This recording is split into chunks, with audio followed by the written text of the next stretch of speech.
भारत की शराब कंपनियां दुनिया की बड़ी शराब कंपनियों को पछाड़ रही हैं और निवेशकों को चौंका देने वाले रिटर्न्स दे रही हैं। जहां पिछले 4 सालों में अमेरिका, यूरोप और चीन के ब्रांड्स के शेयरों में गिरावट आई है, वहीं भारत की देसी कंपनियों के शेयर्स 14 गुना यानी 1400% तक बढ़े हैं।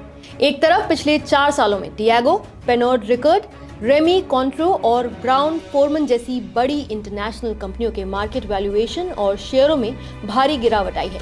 इन कंपनियों के शेयरों में 51% से 75% तक की कमी देखी गई, जिसकी प्रमुख वजह दुनिया भर में शराब की खपत कम होना, स्वास्थ्य जागरूकता बढ़ना, बदलती लाइफस्टाइल और महंगाई रही है। शराब इंडस्ट्री का कुल मूल्यांकन भी 74 लाख करोड़ रुपए घट गया है। अब ये कंपनियां नुकसान रोकने और मार्केट में बने रहने के लिए नॉन अल्कोहलिक प्रोडक्ट्स की ओर रुख कर रही हैं। डियाजियो ने रिचुअल जीरो प्रूफ खरीदा, जबकि कार्लसबर्ग और कंपारी मिलानो ने भी ऐसे नए ब्रांड्स लॉन्च किए हैं। दूसरी ओर भारत में शराब की खपत और मार्केट दोनों ही रिकॉर्ड ग्रोथ पर है। 2005 में प्रति व्यक्ति खपत 2.4 लीटर थी, जो 2016 में 5.7 लीटर हो गई और 2030 तक इसके 6.7 लीटर पहुंचने का अनुमान है। भारत का शराब मार्केट अब $60 अरब का हो चुका है।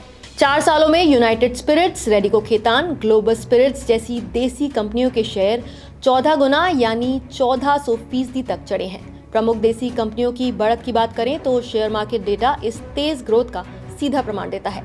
उदाहरण के तौर पर तिलक नगर इंडस्ट्रीज के शेयर जून 2021 में केवल करीब 34 रुपए के थे, जो अक्टूबर 2025 में बढ़कर 528 रुपए हो गए, यानी निवेशकों को लगभग 1422% का शानदार रिटर्न देखने को मिला।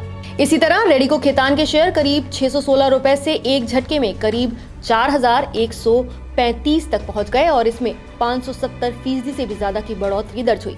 ग्लोबल स्पिरिट्स के शेयर करीब 320 रुपए से बढ़कर 1160 रुपए के हुए और इसने 261% की रैली बनाई।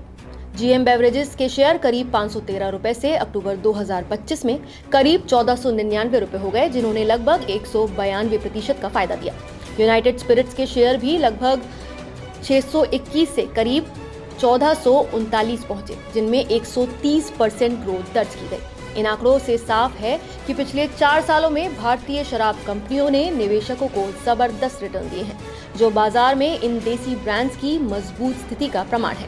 ऐसे में खपत और राजस्व में भी उछाल देखने को मिला है। मध्य प्रदेश में 2021-22 के मुकाबले 2024-25 में शराब की खपत में 86% इजाफा हुआ है, यानी करीब 245 लाख लीटर से करीब 456 लाख लीटर तक बढ़ गया। राजस्थान में 39% बढ़ोतरी के साथ खपत करीब 235 लाख लीटर से करीब 304 लाख लीटर पहुंच गई। इसी दौरान राज्यों को शराब बिक्री से करीब 19,730 करोड़ रुपए का राजस्व मिला है। ग्रोथ के प्रमुख कारणों की बात करें तो भारत की 60% जनसंख्या 35 साल से कम उम्र की है, जिससे कंजम्पशन तेजी से बढ़ रहा है। महिलाओं में अल्कोहल कंजम्पशन बीते 20 सालों में 50% बढ़ गया है। औसत आय में 30% इजाफा हुआ है, जिससे ब्रांडेड और प्रीमियम शराब की डिमांड सालाना 18% बढ़ रही है।